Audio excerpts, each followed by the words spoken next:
சென்னை தலைமைச் செயலகத்தில் ரெட்பிக்ஸ் ஃபெலிக்ஸ் ஜெரால்டின் மனைவி ஜேன் பிளிக்ஸ் முதலமைச்சரின் தனிப்பிரிவில் தனது கணவர் மீதான குற்ற வழக்குகளை திரும்பப் பெற கோரி புகார் மனு அளித்தார்.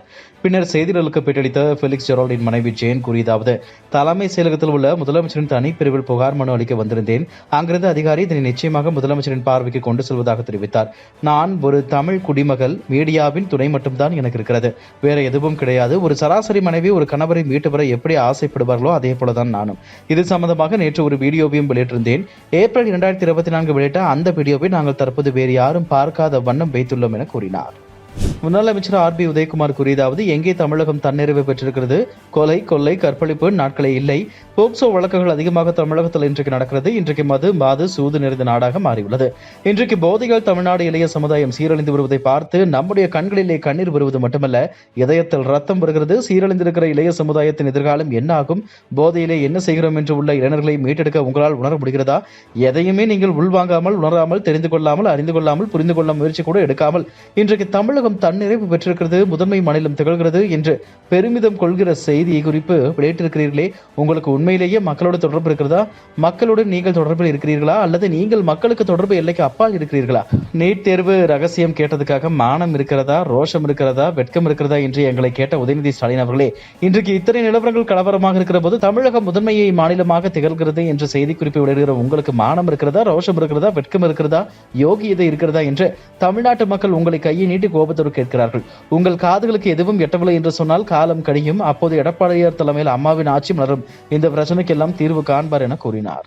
திமுக பேச்சாளர் சிவாஜி கிருஷ்ணமூர்த்தி சமீபத்தில் சரத்குமாரை விமர்சனம் செய்து பேசியிருந்தார். சரத்குமார் பாஜகவில் தனது கட்சியை இணைத்தது குறித்து பேசியதை கொச்சையாக விமர்சனம் செய்தார். இதனால் சிவாஜி கிருஷ்ணமூர்த்தி கடுமையான சில வார்த்தைகளை கூறி பேசியது பெரும் பரபரப்பை ஏற்படுத்தி சர்ச்சையானது. அவரது பேச்சுக்கு நடிகர் ராதிகா சரத்குமார் மற்றும் குஷ்பு உள்ளிட்டோர் கடும் கண்டனம் தெரிவித்திருந்தனர். இந்த நிலையில் திமுக பேச்சாளர் சிவாஜி கிருஷ்ணமூர்த்தி மீது நடவடிக்கை எடுக்க கோரி ராதிகா சரத்குமார் தரப்பில் அவரது மேலாளர் நடேசன் சென்னை காவல் ஆணையர் அலுவலகத்தில் மனு அளித்துள்ளார். அந்த புகார் மனுவில் தனது குடும்பம் பற்றியும் தனது கணவர் பற்றியும் சிவாஜி கிருஷ்ணமூர்த்தி மிகவும் இழிவாக பேசியதாகவும், எந்த ஒரு காரணமுமின்றி பொதுவெளியில் அவதூறு செய்திகளை மக்களிடையே பரப்பி அதன் மூலம் சிவாஜி கிருஷ்ணமூர்த்தி விளம்பரம் தேடுகிறார் என்றும் அவர் மீது உரிய நடவடிக்கை எடுக்க வேண்டும் என்றும் அதில் தெரிவிக்கப்பட்டுள்ளது.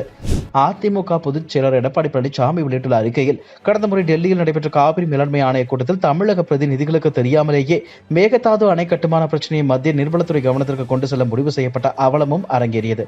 அதை அப்போதே நான் கண்டித்து அறிக்கை வெளியிட்டிருந்தேன். அந்த கூட்டத்தில் நேரில் பங்கேற்ற நீர்வளத்துறை செயலாளர் ஏமாற்றப்பட்டதாக நீர்வளத்துறை அமைச்சரே ஒப்புதல் வாக்குமூலம் அளித்திருந்தார்.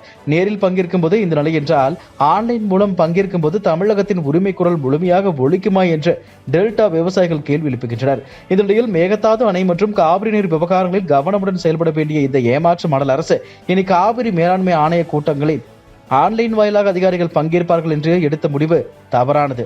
தமிழகத்தின் உரிமைகளை கர்நாடக காங்கிரஸ் அரசின் கால்களில் அடமானம் வைத்துவிட்டு தங்களது குடும்பத்தினருடைய தொழில்களை எந்தவித இடையூறும் இல்லாமல் நடத்த நினைக்கும் இந்த கபட நாடக திமுக அரசை கடுமையாக கண்டிக்கிறேன். டெல்லியில் நடைபெறும் காவிரி தொடர்பான கூட்டங்களில் அதிகாரிகள் ஆன்லைன் மூலம் பங்கேற்பார்கள் என்ற முடிவை கைவிட்டுவிட்டு நேரில் சென்று பங்கேற்க வேண்டும் என திமுக அரசை வலியுறுத்துகிறேன் என தெரிவித்துள்ளார். இதையடுத்து காவிரி ஆணைய கூட்டத்தில் நேரில் பங்கேற்க தடை என அரசு எந்த உத்தரவும் பிறப்பிக்கவில்லை என்று தமிழக அரசு விளக்கம் அளித்துள்ளது. சட்டவிரோத பணப்பரிமாற்ற தடை சட்ட வழக்கில் கைது செய்யப்பட்டு கடந்த 10 மாதங்களுக்கு மேலாக முன்னாள் அமைச்சர் செந்தில் பாலாஜி சிறையில் அடைக்கப்பட்டுள்ளார்.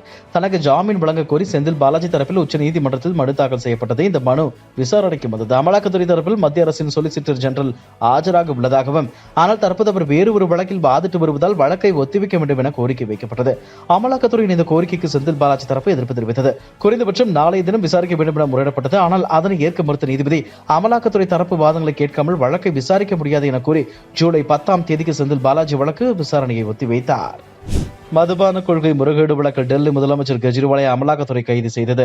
இதனை எதிர்த்த வழக்கில் அவருக்கு ஜூன் 1ஆம் தேதி வரை உச்சநீதிமன்றம் இடைக்கால ஜாமீன் வழங்கியிருந்தது. அதே நேரத்தில் முதலமைச்சர் அலுவலகம் மற்றும் தலைமை செயலகத்திற்கு செல்லக்கூடாது, கவர்னரின் அனுமதியின்றி கோப்புகளில் கையெழுத்து போடக்கூடாது என நிபந்தனை விதித்திருந்தது.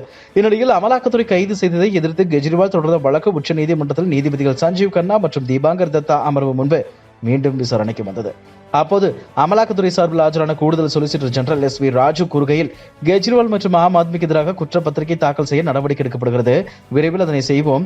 எங்களின் நடவடிக்கைகளில் அதுவும் உள்ளது என கூறினார். இதனிடையே இடைக்கால ஜாமீனில் வெளியே வந்துள்ள கெஜ்ரிவால் கடந்த திங்கட்கிழமை டெல்லியில் பிரச்சாரம் செய்தபோது, நீங்கள் ஆம் ஆத்மிக்கு ஓட்டளித்தால் நான் மீண்டும் சிறைக்கு செல்ல வேண்டி இருக்காது.